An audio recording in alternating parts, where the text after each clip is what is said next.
Breaking news చూస్తున్నాం. తెలంగాణలో phone tapping జరిగి ఉంటే చట్టబద్ధంగా కేంద్ర ప్రభుత్వం చర్యలు తీసుకుంటుందని స్పష్టం చేశారు కేంద్ర మంత్రి అర్నాథ్ సింగ్ ఠాకూర్. ఎవరి ఫోన్ అయినా ట్యాప్ చేయాలంటే తప్పనిసరిగా ప్రత్యేక అనుమతి తీసుకోవాలన్నారు. దక్షిణాదిలో ఈసారి ఎన్డీఏ ఎప్పుడూ లేని విధంగా ఎక్కువ సీట్లు సాధిస్తుందని ఆయన ధీమా వ్యక్తం చేశారు. తమిళనాడు, తెలంగాణ, ఏపీలో ఎక్కువ సీట్లు సాధించేందుకు చాలా అవకాశాలున్నాయి. తెలంగాణలో 2 అంకెల సంఖ్యలో సీట్లు గెలవబోతున్నామన్నారు. ఇక గత బీఆర్ఎస్ ప్రభుత్వానికి వ్యతిరేకంగా బీజేపీ చేసిన పోరాటమే అందుకు కారణమని తెలిపారు. కేసీఆర్ వ్యతిరేక విధానానికి ప్రత్యేకంగా పోరాడిన పార్టీ బీజేపీ ఒకటేనని స్పష్టం చేశారు. అందువల్లే తమ ఓటు బ్యాంకు 7% నుంచి 14% పెరిగిందని తెలిపారు.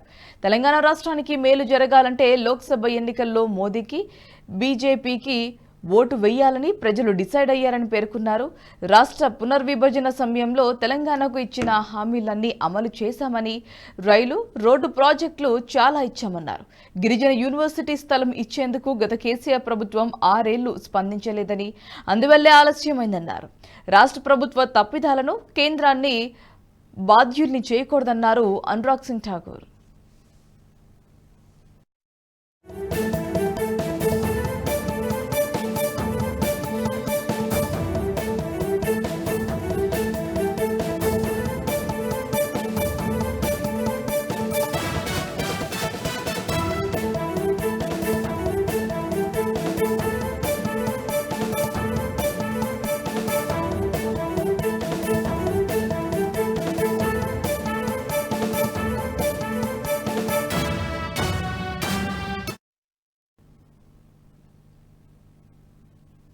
తెలంగాణ ప్రభుత్వాన్ని కూల్చేస్తామని బీజేపీ నాయకులెవరూ అనలేదని స్పష్టం చేశారు అనురాగ్ సింగ్ ఠాకూర్. తెలంగాణలో ప్రభుత్వం ఏర్పాటుకు 61 మంది ఎమ్మెల్యేలు కావాలని, తమకు 8 మంది మాత్రమే ఉన్నారు. మరి ప్రభుత్వాన్ని ఎలా కూల్చగలుగుతున్నామని ప్రశ్నించారు. బీజేపీ, బీఆర్ఎస్ కలిసి కాంగ్రెస్ ప్రభుత్వాన్ని కూల్చేందుకు ప్రయత్నిస్తున్నారన్న సీఎం రేవంత్ రెడ్డి ఆరోపణలలో ఏమాత్రం నిజం లేదన్నారు. బురద చల్లటం కాంగ్రెస్ కు వెన్నతో పెట్టిన విద్య అని విమర్శించారు.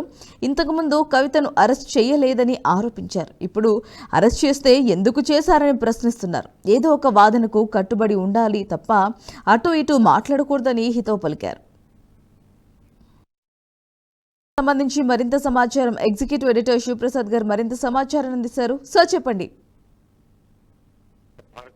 కేంద్ర మంత్రి అనురాగ్ ఠాకూర్ రాష్ట్రానికి సంబంధించినటువంటి కొన్ని కీలకమైనటువంటి వ్యాఖ్యలు చేశారు. ముఖ్యంగా రేవంత్ రెడ్డి చేసినటువంటి వ్యాఖ్యలకు సంబంధించి ప్రభుత్వాన్ని బీఆర్ఎస్, బీజేపీ కలిపి కూర్చోడానికి ప్రయత్నం చేస్తున్నాయి అనేటటువంటి వ్యాఖ్యలు ఏవైతే ఉన్నాయో వాటికి సంబంధించి చాలా గట్టిగా స్పందించారు. మేము కేవలం 8 మంది ఎమ్మెల్యేలు మాకున్నారు, మేము ఎలా ప్రభుత్వాన్ని కూల్చుతాం, అది సాధ్యపడే పని కాదు, మాకు అటువంటి శాస్త్ర కూడా లేదు, అటువంటి ఆలోచన కూడా పొరపాటున కూడా లేదు అని చెప్పి ఆయన చాలా స్పష్టంగా దానికి సంబంధించినటువంటి వివరణ ఇచ్చారు.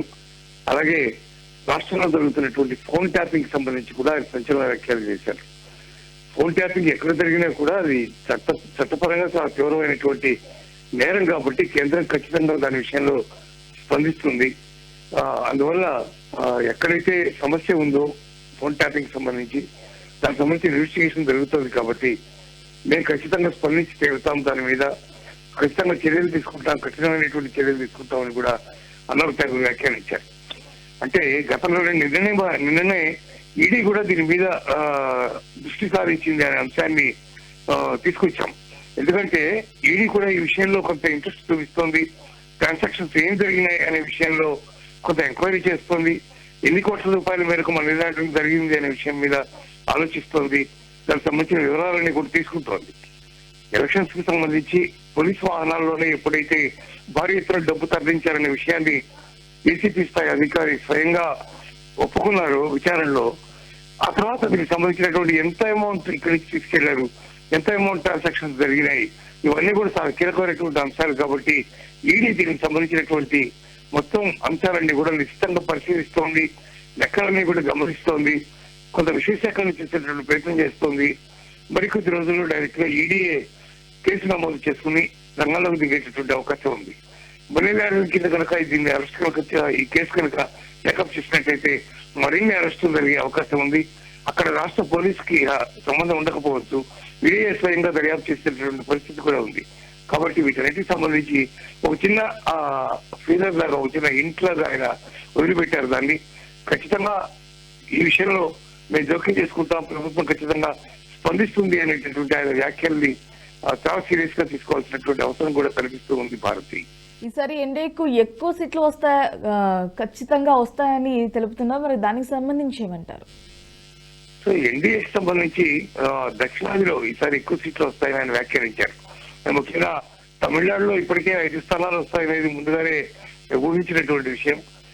ప్రస్తుతం జరుగుతున్నటువంటి ప్రచారం కానీ, మరి అన్నామలై చేస్తున్నటువంటి తీవ్రమైనటువంటి పోరాటం కానీ, వీటన్నిటిని పరిగణలోకి తీసుకుంటే సీట్లు కొంత పెరిగే అవకాశం ఉంది అని చెప్పి అంటున్నారు. అలాగే దక్షిణాదిలో కీలకమైనటువంటి రాష్ట్రమైనటువంటి తెలంగాణ రాష్ట్రంలో కూడా సీట్లు కనీసం 12 సాధించాలి అని చెప్పి అమిత్ షా దిశానిర్దేశం చేశారు. దాదాపు 3 నెలల క్రితమే ఆ ప్రకారమే భారతీయ జనతా పార్టీ ముందుకెళ్తోంది. ఇప్పటికే ఎన్నికలకు సంబంధించి క్యాండిడేట్స్ మొత్తం లిస్ట్ అంతా కూడా అనౌన్స్ చేసింది భారతీయ జనతా పార్టీ. అభ్యర్థులందరూ కూడా చాలా వేగంగా ముందుకు దూసుకెళ్తున్నటువంటి పరిస్థితి ఉంది. కాబట్టి తెలంగాణలో కానీ, అటు ఏపీలో కానీ, అటు టీడీపీ జనసేన పొత్తుతో పోటీ చేస్తున్నటువంటి బీజేపీ అక్కడ 10 స్థానాల్లో మొత్తం 6 స్థానాల్లో పోటీ చేస్తోంది, 10 అసెంబ్లీ స్థానాల్లో పోటీ చేస్తోంది. కాబట్టి అక్కడ కూడా విజయం సాధించే అవకాశం ఉంది. అలాగే కర్ణాటకలో కూడా కాంగ్రెస్ గవర్నమెంట్ ఏవైతే ఇంతకు ముందు వాగ్దానాలు చేసిందో వాటన్నిటి కూడా అమలు చేయలేనటువంటి పరిస్థితి ఉంది. కాబట్టి ప్రజలు మళ్ళీ బీజేపీ వైపు చూస్తున్నారు అనేటటువంటి మాట వినబడుతోంది. ఎన్నికల్లో బీజేపీ చాలా గొప్ప ఫలితాలు సాధించే అవకాశం ఉందని కూడా చెప్తున్నారు. కాబట్టి అటు కర్ణాటకలో ఇలా వరుసగా దక్షిణాది మీద పూర్తిగా ఫోకస్ చేస్తున్నటువంటి పరిస్థితి ఉంది బీజేపీ. అందుకే ఈసారి ఎన్డీఏ కూటమికి దక్షిణాదిలో ఎక్కువ స్థానాలు వస్తాయని చెప్పి అనురాగ్ ఠాకూర్ వ్యాఖ్యానించినట్టుగా భావించవచ్చు Bharati. Thanks for the updates.